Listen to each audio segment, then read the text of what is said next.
A very good morning to everyone. सुबह की चाय के साथ 10 इम्पॉर्टेंट करंट अफेयर सेशन में आपका स्वागत है। आज दिनांक है 25 जून 2021। तो चलिए आज के सभी इम्पॉर्टेंट करंट अफेयर्स देख लेते हैं। पहला करंट अफेयर है, अभिनेता विल स्मिथ ने हाल ही में किस शीर्षक से अपनी आत्मकथा को लॉन्च किया है। तो आप जानते हैं विल स्मिथ अमेरिकी एक्टर और रैपर हैं और हाल ही में इन्होंने अपनी आत्मकथा को लॉन्च किया है जिसे पब्लिश किया गया पेंगुइन हाउस के द्वारा।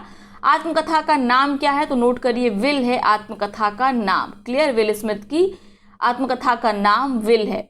अगला प्रश्न है, हाल ही में भारत के किस राज्य में दुनिया का पहला आनुवांशिक रूप से संशोधित यानी जेनेटिकली मॉडिफाइड रबर का पौधा लगाया गया है। तो असम में लगाया गया है दुनिया का पहला आनुवांशिक रूप से संशोधित रबर का पौधा। इसको लगा लीजिए मोस्ट इम्पॉर्टेंट। इस रबर के पौधे को किसके द्वारा विकसित किया गया तो नोट करिए, इसे विकसित किया गया है भारतीय रबर अनुसंधान संस्थान कोट्याम केरल के द्वारा। तो यदि जीएस में प्रश्न आ जाए भारतीय रबर अनुसंधान संस्थान कहाँ पर है, तब आपका उत्तर होगा कोट्याम केरल में। अगला प्रश्न है, इसको लगा लीजिए most important. EdelGive Hurun philanthropist of the century की पहली सूची में शीर्ष स्थान पर किसे रखा गया है। तो हाल ही में हुरून के द्वारा एक सूची जारी की गई है जिसमें पिछले शताब्दी के जो सबसे बड़े दानवीर हैं उनको लिस्ट किया गया है। कुल विश्व से 50 लोगों को शामिल किया गया है। इस सूची में शीर्ष स्थान मिला है भारत के जमशेदजी टाटा को। तो भारत के लिए एक प्राउड मोमेंट है। इस सूची में कुल 2 भारतीयों को स्थान मिला है। पहले नंबर पर हैं जमशेदजी टाटा और 12वें नंबर पर शामिल किया गया अजीम प्रेमजी को। ठीक है, इसके साथ दूसरा स्थान किसे मिला है तो नोट करेंगे बिल गेट्स को। पहले नंबर पर जमशेदजी टाटा, दूसरे नंबर पर बिल गेट्स और भारत के अजीम प्रेमजी भी इसमें शामिल हैं। साथ में टॉप 5 में वॉरेन बफेट भी शामिल हैं। अगला प्रश्न है, न्यूजीलैंड ने किस देश को हराकर पहली आईसीसी वर्ल्ड टेस्ट चैंपियनशिप को जीत लिया है। तो ये देश कौन सा है, यह है न्यूजीलैंड। यह इसकी पहली आईसीसी वर्ल्ड टेस्ट चैंपियनशिप है जिसे इसने भारत को हराकर जीता है। इसके साथ आप नोट कर सकते हैं इस सीरीज में प्लेयर ऑफ द मैच किसे चुना गया है, काइल जेमिसन को। वहीं प्लेयर ऑफ द मैच चुना गया है काइल जेमिसन को और प्लेयर ऑफ द सीरीज किसे चुना गया है, केन विलियमसन को। ठीक है, नोट कर लीजिए। अगला प्रश्न है, एशिया पैसिफिक टेक्नोलॉजी हब से संबंधित रिपोर्ट में कौन सा शहर एशिया प्रशांत के शीर्ष 5 प्रौद्योगिकी केंद्र में शामिल किया गया है। यानी आपको बताना है कि जो एशिया पैसिफिक टेक्नोलॉजी हब के रूप में किस शहर को शामिल किया गया है भारत से टॉप 5 की लिस्ट में। तो ये है बेंगलोर। बेंगलोर को शामिल किया गया टॉप 5 में। 3rd रैंक प्रदान की गई है। टॉप 10 में हमारा हैदराबाद शहर भी शामिल है। तो इसको नोट कर लीजिए, इंपॉर्टेंट है।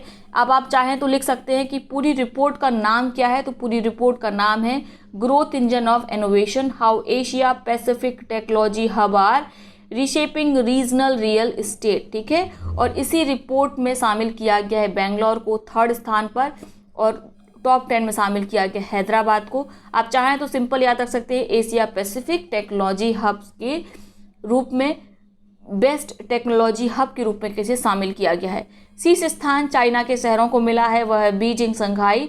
तीसरे नंबर पर है बेंगलुरु, फिर से चाइना का एक शहर है शेंजेन और फिर बाद में है 5वें नंबर पर सिंगापुर।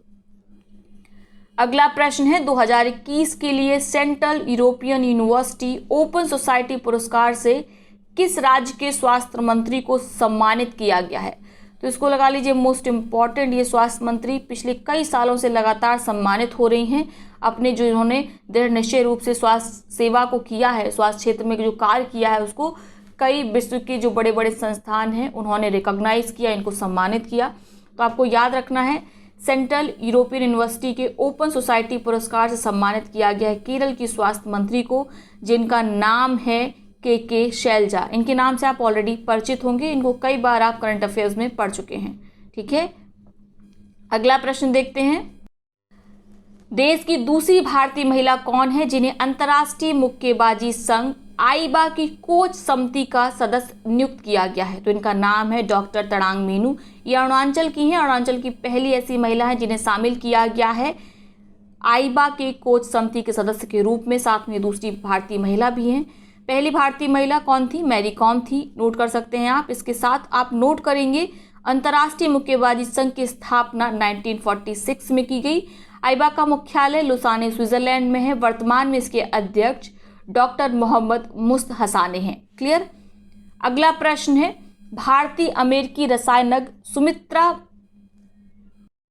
को गैर यूरोपीय पेटेंट कार्यालय देश श्रेणी में यूरोपीय आविष्कारक पुरस्कार 2021 से सम्मानित किया गया। तो आपको उस भारतीय रसायनज्ञ का नाम बताना है। तो ये है सुमित्रा मित्रा, मोस्ट इम्पॉर्टेंट है। ये पहली महिला भारतीय रसायनज्ञ है जिन्हें यूरोपीय आविष्कारक पुरस्कार सम्मानित किया गया। ठीक है, किस श्रेणी में? गैर यूरोपीय पेटेंट कार्यालय देश श्रेणी में। याद रखेंगे सुमित्रा मित्रा, ये हैं मोस्ट इम्पॉर्टेंट। तो ये हैं आज के सभी इंपॉर्टेंट करंट अफेयर्स। अब देखते हैं आज के उन प्रश्नों को जिनका जवाब आप कमेंट बॉक्स में देंगे। सभी प्रश्नों का जवाब एक ही कमेंट में लिखिएगा। जिसका जवाब सबसे पहले सही सटीक आएगा उसके कमेंट को पिन किया जाएगा, साथ में उसका नाम अगले वीडियो में लिया जाएगा। पहला प्रश्न क्या है? केंद्रीय स्वास्थ्य मंत्रालय द्वारा जारी एक नया सॉफ्टवेयर सीसीएस के संबंध में निम्नलिखित कथनों पर विचार करें। पहला कथन कह रहा है सीसीएस का अर्थ कोविड सिक्योरिटी स्कोर है। दूसरा कथन कह रहा है यह सॉफ्टवेयर एक एल्गोरिथम के आधार पर कोविड रोगियों की पहचान करेगा जिन्हें वेंटिलेशन की आवश्यकता हो सकती है। आपको इन्हीं कथनों के आधार पर सही विकल्प का चुनाव करना है। आपके विकल्प हैं कथन केवल एक सही है, केवल दो सही है, दोनों सही हैं या दोनों ही नहीं सही हैं। दूसरा प्रश्न है हाल ही में भारतीय नौसेना यूरोपीय संघ नौसेना बल संयुक्त नौसैनिक अभ्यास कहाँ किया गया? आपके विकल्प हैं ओमान की खाड़ी, लाल सागर, गिनी की खाड़ी या अडन की खाड़ी। तो सिंपल सा आपको बताना है जो भारत का नौसेना है और यूरोपीय संघ की जो नौसेना है नेवल एयर फोर्स है उनके बीच में हाल ही में अभ्यास कहाँ पर किया गया है। अंतिम प्रश्न है जिसका जवाब आप कमेंट बॉक्स में देंगे। हाल ही में समाचारों में देखा गया रेव डांडा बंदरगाह भारत के किस राज्य में स्थित है? आपके विकल्प हैं गुजरात, महाराष्ट्र, कर्नाटका या तमिलनाडु। ठीक है, तो इन प्रश्नों को आप कमेंट बॉक्स में आंसर करेंगे। अब देखते हैं उन पिछले प्रश्नों को जिनका सबसे पहले सही सटीक जवाब दिया गया सुधीर कटियार जी के द्वारा। सुधीर कटियार जी के कमेंट को ऑलरेडी पिन किया जा चुका है। एक्चुअली हमने 4 प्रश्न पूछे थे लेकिन ज़्यादातर लोगों ने 3 ही प्रश्नों का उत्तर दिया। चारों प्रश्नों का उत्तर केवल सुधीर कटियार जी के द्वारा ही दिया गया। पहला प्रश्न क्या था? हाल ही में किसने 2021 लैंड फॉर लाइफ अवार्ड फेमिलियन फॉरेस्ट्री अवधारणा के लिए जीता है? तो इनका नाम है श्याम सुंदर जानी, राजस्थान के हैं ये। इसको लगा लीजिए मोस्ट इम्पॉर्टेंट। इस अवार्ड के लिए सदगुरु जग्गी वासुदेव को भी चुना गया था लेकिन अंतिम लिस्ट में इन्हें बाहर कर दिया गया। ठीक है, तो आप चाहें अगर ये प्रश्न आ जाए कि किसको शामिल किया गया था भारत से इस सम्मान के लिए, तो शामिल इनको भी किया गया था सदगुरु जग्गी वासुदेव को, लेकिन बाद में इन्हें बाहर कर दिया गया और अवार्ड किसे मिला? श्याम सुंदर जानी को। इसमें नॉमिनेशन होता है ना, तो सदगुरु जग्गी वासुदेव को नॉमिनेट किया गया था। अगला प्रश्न है भारतीय सेना में बतौर लड़ाकू विमान पायलट पर भर्ती होने वाली जम्मू कश्मीर की पहली लड़की कौन बन गई हैं? तो ये है माव्या सूदन। जम्मू कश्मीर की 23 वर्षीय यह लड़की हैं जिन्हें शामिल किया गया है भारतीय सेना में बतौर लड़ाकू विमान पायलट। अगला प्रश्न है अंतर्राष्ट्रीय योग दिवस के मौके पर प्रधानमंत्री नरेंद्र मोदी ने किसके सहयोग के साथ एम योगा ऐप को लॉन्च किया है? तो एम योगा ऐप को लॉन्च किया गया है भारत से आयुष मंत्रालय और WHO के द्वारा। इसके अंतर्गत बताया जाएगा आपको कि किस प्रकार से आप योगा कर सकते हैं। इसमें कई सारे योगा प्रशिक्षण के ऑडियो वीडियो हैं जिन्हें आप घर पर देखकर योगा का प्रशिक्षण प्राप्त कर सकते हैं, उसका अभ्यास कर सकते हैं। तो मोस्ट इम्पॉर्टेंट है, WHO का नाम ज़रूर याद रखिएगा। तो यह आज का सेशन। आई होप वीडियो आपको पसंद आया होगा। वीडियो को लाइक करें, साथ ही अपने मित्रों से, पार्टियों के साथ इसे शेयर अवश्य करें। बहुत बहुत धन्यवाद।